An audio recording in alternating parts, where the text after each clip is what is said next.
श्री स्वामी समर्थ सगळ्यांना. मी अंजली कुलकर्णी स्वागत करते तुमचं आपल्या यूट्यूब चॅनलमध्ये, ज्याचं नाव आहे माझी स्वामी सेवा. आजपासून मी 21 दिवसाच्या सेवेला सुरुवात केलेली आहे. तर इथे मला पारायण करायचं होतं, त्याचीच मी इथे तयारी करून घेतली होती. पूजा वगैरे सगळी झाली होती. मला आता सेवेला सुरुवात करायची होती, पण त्याआधी घरातील सर्व स्वच्छतेचे कामं मला करायचे होते. तर इकडे संध्याकाळी 4 वाजलेले होते आणि 5-5:30पर्यंत मला सगळे काम आवरून सेवेला सुरुवात करायची होती, जेणेकरून 7-7:30पर्यंत सगळ्या सेवा होतील.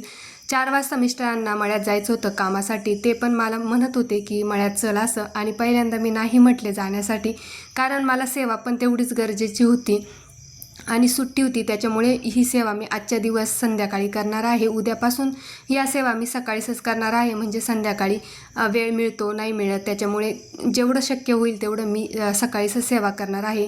सगळ्यांचा चहा झाला आणि बाकीचे पण कामं मला करायचे होते. स्वच्छता आपल्याला महत्त्वाची आहे, कारण की ज्या घरात स्वच्छता असते त्याच घरात लक्ष्मी वास करत असते.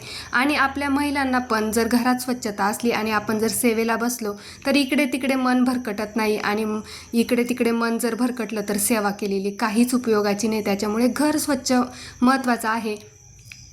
देवाचे भांडे पण मला घासायचे होते आणि 2 दिवसापूर्वी घासले होते. पण ज्यावेळेस आपण पूजा वगैरे करतो ना, तर सगळं काही स्वच्छ असलं तर मनसुद्धा प्रसन्न होतं.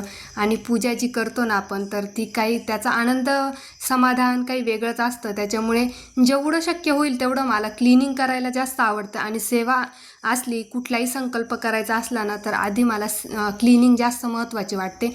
त्याच्यामुळे घरातसुद्धा आपण जे काय काम करतो ना, तर ते आवडीने केले पाहिजे. कुठलंही असो, तो स्वच्छता असो, बाकी स्वयंपाक असो, कुठलंही असो, ते जर आनंदाने केलं तर घरामध्ये प्रसन्न वातावरण राहतं. आणि मुळातच जर सगळे कामं वेळच्या वेळी जर झाले ना, तर आपोआपच घरातल्या माणसांची पण चिडचिड होत नाही. बाहेरून जर आलं, घरात पसारा असला, तर आपोआपच माणसांची देखील चिडचिड होती, आणि त्यांची चिडचिड झाली तर आपलीसुद्धा होती, आणि मग त्या घरात अशांती निर्माण होते आणि मग लक्ष्मीचा वास राहत नाही. त्याच्यामुळे आपण जे पण काही काम करतो तर वेळच्या वेळी केले पाहिजे, जेणेकरून आपल्या घरामध्ये लक्ष्मी अखंड वास करेल. त्याच्यामुळे जेवढं मला आता सुट्टी होती, आणि शाळेला सुट्टी आपल्याला माहितीच आहे की पावसामुळे जास्त पाऊस होईल, ढगफुटीचा सांगितलेलं होतं न्यूजला. त्याच्यामुळे शाळेला सुट्टी दिली. आणि शाळेचं म्हटलं चला शाळेला सुट्टी आहे तर 2 दिवस आधीपासूनच सेवेला सुरुवात करावी, जेणेकरून आपले 2 दिवस एक्स्ट्रा झाले तर ठीक, काही अडचण आली तर ठीक. काहीच नाही, इकडे भांडे वगैरे स्वच्छ करून मी लगेच ते कोरडे पण करून घेतले. आणि लगेच कोरडे केले ना, तर त्या भांड्यांना डाग वगैरे पण पडत नाही.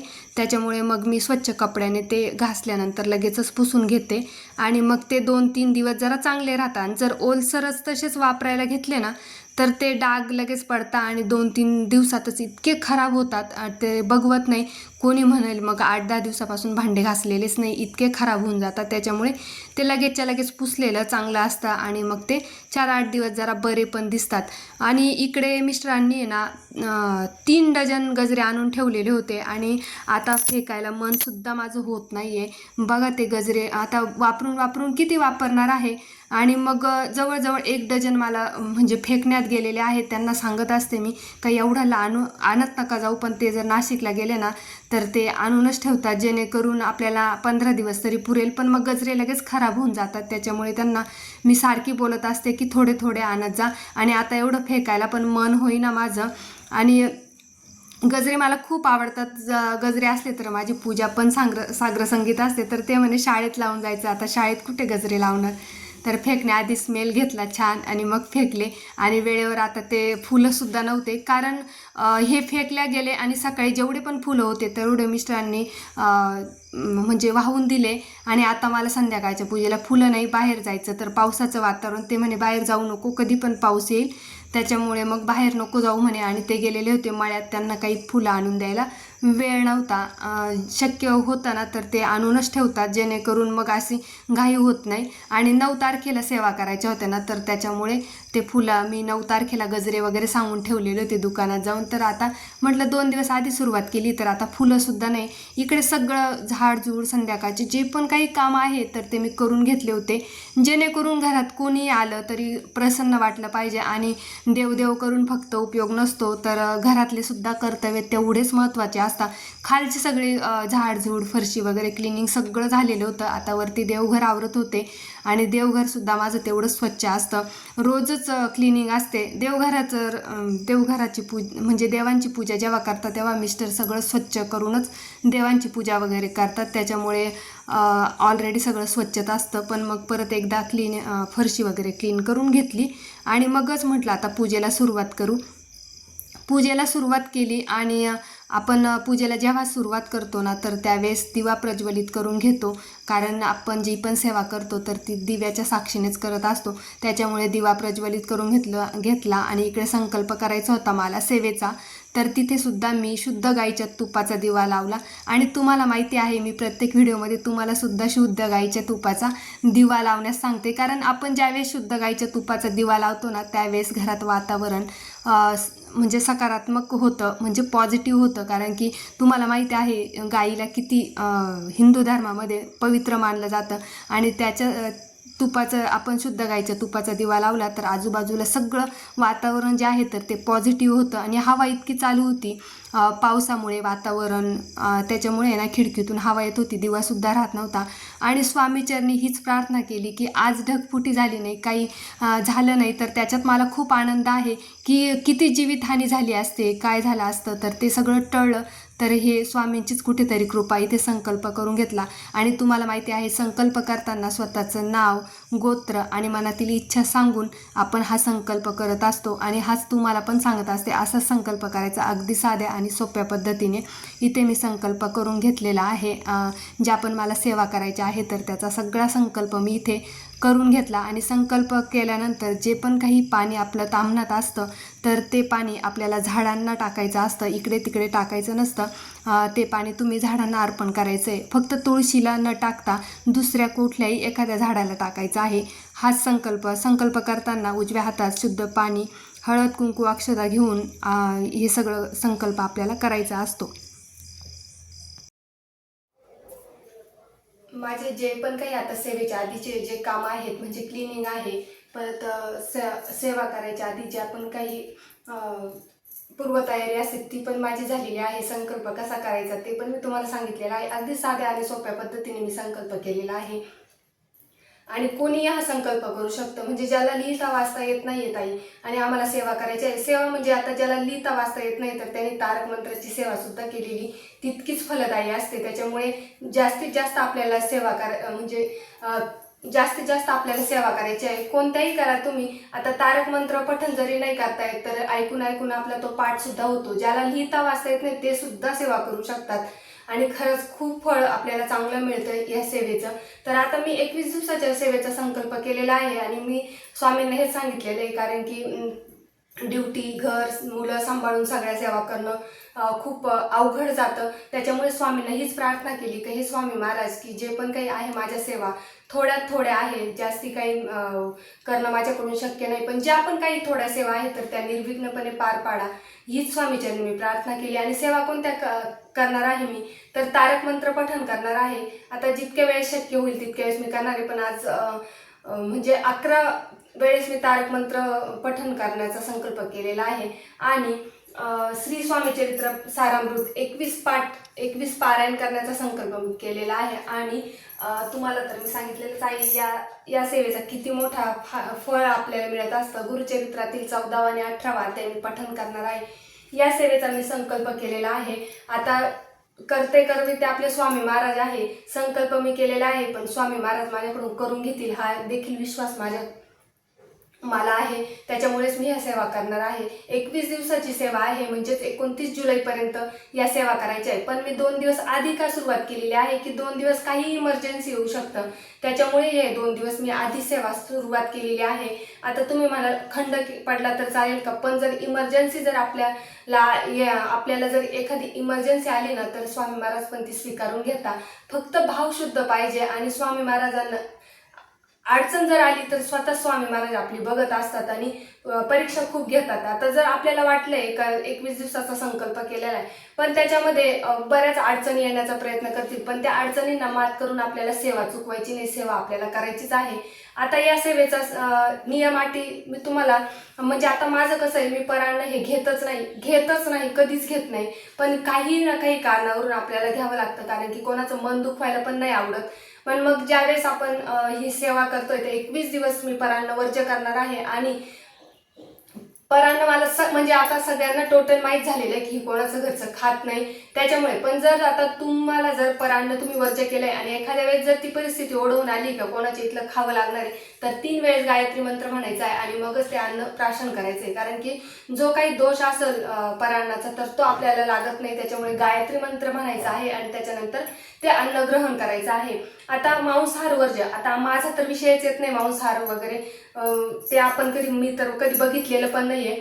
पण मांसाहार आपल्याला वर्ज करायचा आहे आणि 21 दिवस सेवा केली अर्थात तर आपल्याला गावाला सुद्धा जायचं नाहीये. तर तुम्ही म्हणाल ताई मी माहेरी जाणार आहे, माहेरी सेवा केली तर चालेल का? तर नाही, जर तुम्ही संकल्पयुक्त सेवा केली तर तुम्हाला तिथेच ज्या ठिकाणी म्हणजे सासरी जिथे तुमचं घर आहे तर तिथेच तुम्हाला सेवा करायची आहे.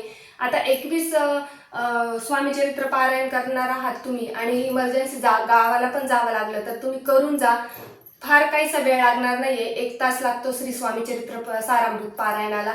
आणि तुम्ही म्हणाल ताई एवढी सेवा कुठे वेळ आहे काय आहे, तर तुम्हाला जर आवड असली आणि स्वामी महाराजांच्या मनात असलं ना तर सेवा आपल्याकडून घडवून घ्यायची, तर ते आपोआप घडवूनच घेतात. तर हे प्रश्न प्लीज मला तरी मान्य नाही आहे की ताई एवढी सेवा आहे तेवढी सेवा आहे. आता मी बऱ्याच सेवा देते, तर तेवढी सेवा आपल्या कुटुंबासाठी आपल्या स्वतःसाठी आपण केलीच पाहिजे. आणि एवढं 24 तास आपण संसारासाठी काम करत असतो आणि 1-1.5 तास आपण परमेश्वराकरता देऊ नाही शकत का? कारण की 1-1.5 तास जर त्यांना आपण आपल्या आयुष्यातले दिवसभरातले दिले ना तर ते पुढचं आयुष्य सगळं आपल्याला सोन्यासारखं देतात. त्याच्यामुळे मी कळकळीने सांगत असते की जी पण आपण सेवा करतो ना तर ती मनापासून करा, 1 तास करा, 1.5 तास करा किंवा 5 मिनिटं करा. आता ही सेवा जरी मी करणार आहे तर याचबरोबर नित्यसेवा तेवढीच गरजेची आहे. नित्यसेवा तुम्ही नित्यसेवेला काहीच वेळ नाही, फक्त क्रमशः 3 अध्याय पठण करायचे आहे. आणि जर तुम्हाला वेळच नाहीये 3 अध्याय क्रमशः पठण तर तुम्हाला करायचंच आहे, एकदम 5 मिनिटं लागतात. आणि तारक मंत्र पठण करायचे, नामस्मरण करायचं, तर ते आपण काम करता करता करू शकतो. स्वामी महाराज म्हणत नाही का माझ्याजवळच बसून राहा, तू तुझे कर्तव्य सुद्धा कर, कर्तव्य करता करताच माझी नित्यसेवा सुद्धा कर, त्याचं फळ मी तुला नक्कीच देण्याचा प्रयत्न करेल, नक्कीच देईल. फक्त तुझे कर्म चांगले ठेव, कष्ट प्रामाणिक ठेव, तुझ्याबरोबर तुझ्या पाठीशी मी नक्कीच राहील. पण जर तुझे कर्म चांगले नसतील तर तुझ्या पुढे उभं राहील, हे पण लक्षात ठेवा. कारण की जेव्हा आपले कर्म वाईट असताना तेव्हा स्वामी महाराज बघत असतात. आपण म्हणतो काही नाही कोण आपल्याला बघणार आहे, पण जेव्हा आपण सेवा करतो ना तर तेव्हा मिनिटाला क्षणाला स्वामी महाराज आपल्याला संकेत देत असतात, अनुभव देत असतात. त्याच्यामुळे जी पण तुम्ही सेवा करता, सेवा करता करता फक्त आपले भाव शुद्ध ठेवा आणि कर्म चांगले ठेवा. कोणाचाही मन दुखवण्याचा प्रयत्न करू नका, नाहीतर 2 तास तुम्ही इथे सेवा करणार आहे आणि बाहेर जाऊन तुम्ही कोणाचं तरी मन दुखवणार आहे. 2 तासाच्या सेवेचं पूर्ण वाया जाणार आहे तुमचं. त्याच्यामुळे सेवा करताना आपण मन स्वच्छ ठेवा, कोणाबद्दल वाईट विचार करू नका, त्याचं चांगलं झालंय त्याच्या मागे आपलं हो हीच मनामध्ये वृत्ती ठेवा. तर चला आता सेवेला मी सुरुवात करणार आहे. एवढं. आणि महत्त्वाचं म्हणजे आता ही सेवा सुट्टी आहे म्हणून मी आता पावसामुळे सुट्टी दिलेली आहे, त्याच्यामुळे मी ही सेवा आज संध्याकाळी केलेली आहे. संध्याकाळचं म्हणजे सगळंच तयारी वगैरे पूर्वतयारी वगैरे करून मी संध्याकाळी केली, पण उद्यापासून मी ही सेवा सकाळी करणार आहे. आता तुम्ही म्हणाल सकाळी म्हणजे ड्युटी वगैरे कसं, तर मी बरोबर मॅनेज करते आणि तो सुद्धा ब्लॉग तुमच्यापर्यंत येईल का मी कशी घर कुटुंब ड्युटी सेवा कसं मॅनेज करते हा सुद्धा ब्लॉग मी तुमच्यापर्यंत पोचवेल. आता मला हे एवढी सेवा करायची आहे, याला 1.5-2 तास लागणारच आहे, म्हणून मी काही सेवा सकाळी करणार आहे म्हणजेच ब्रह्ममुहूर्तावर शाळेत जाण्याच्या आधी, आणि काही सेवा संध्याकाळी करणार आहे. श्री स्वामी चरित्र पारायण करण्याचा मी सकाळीच प्रयत्न करणार आहे, कारण की एका वेळेस ॲट अ टाइम मला सेवा करणं शक्य नाही, कारण की ड्युटीवर पण जायचं असतं आणि 1.5-2 तास सेवेमध्ये दिलं तर तिकडे पण उशीर होईल. त्याच्यामुळेच काही सेवा मी सकाळी करणार आहे, काही सेवा संध्याकाळी करणार आहे. आता महादेवाच्या मंदिरातली माझ्या 40 दिवसाची सेवा झालेली आहे, ती सुद्धा मला परत सुरुवात करायची आहे, पण पावसामुळे ते शक्य होत नाही आहे. आणि आता परत काही क्वेश्चन असे पण असतील का मी सेवा करते पण पूजा वगैरे केली नाही. तर सकाळी आमची सोहळ्यात पूजा असते आणि मोस्टली मी संध्याकाळी हात लावत नाही, बऱ्याच वेळेस नाहीच लावत. आणि मग पूजा मिस्टरांनी सोहळ्यात केलेली असल्यामुळे मी फक्त आता सेवा करणार आहे. त्याच्यामुळे मग परत तुम्ही म्हणाल की नाही पूजा तर काही केली नाही, डायरेक्टली सेवा करायला सुरुवात केलेली आहे. पूजा ऑलरेडी झालेली आहे सकाळी आणि संध्याकाळी मी जेवढी पण काही पूर्वतयारी आहे ते मी करून घेतलेली आहे, फक्त पूजा केलेली नाही आहे. तर ती पूजा तशी सोहळ्यात असल्यामुळे आता नाहीच मी परत म्हणजे नाही का देवांना दुसऱ्या दिवशी सकाळी हात लावतो, त्याच्यामुळे पूजा काही मी केलेली नाही आहे. तर चला सेवेला सुरुवात करते आणि तुम्ही सुद्धा करा, अनुभव घ्या. सेवेवर विश्वास ठेवून जर तुम्ही सेवा केली ना तर तुम्हाला 21 दिवसाच्या आत नक्कीच अनुभव येईल. आणि 2-3 अनुभव माझ्या बाबतीत आत्ताच इन्स्टंट झालेला आहे शेतामध्येच. तर तो सुद्धा अनुभव मी तुमच्याबरोबर लवकरात लवकर शेअर करेल. तो अनुभव आहे पार्थिव शिवलिंगाचा. तर पार्थिव शिवलिंग आपण असं काही नाही का सागर संगीतच पूजा केली पाहिजे, अगदी म्हणजे काय आता मनात आलं माझ्या आणि मी पार्थिव शिवलिंग शेतामध्ये केले. मी तुम्हाला डिटेल्स सगळं सांगेल. तर म्हणजे पार्थिव शिवलिंग मी कशी केली आणि कोणत्या परिस्थितीत केले, त्याचं फळ मला काय मिळालेलं आहे ना, तर तो सुद्धा अनुभव मी तुम्हाला शेअर करणार आहे. तर चला सेवा करा, अनुभव घ्या. झालेली सेवा स्वामीचरणी अर्पण करते. श्री स्वामी समर्थ.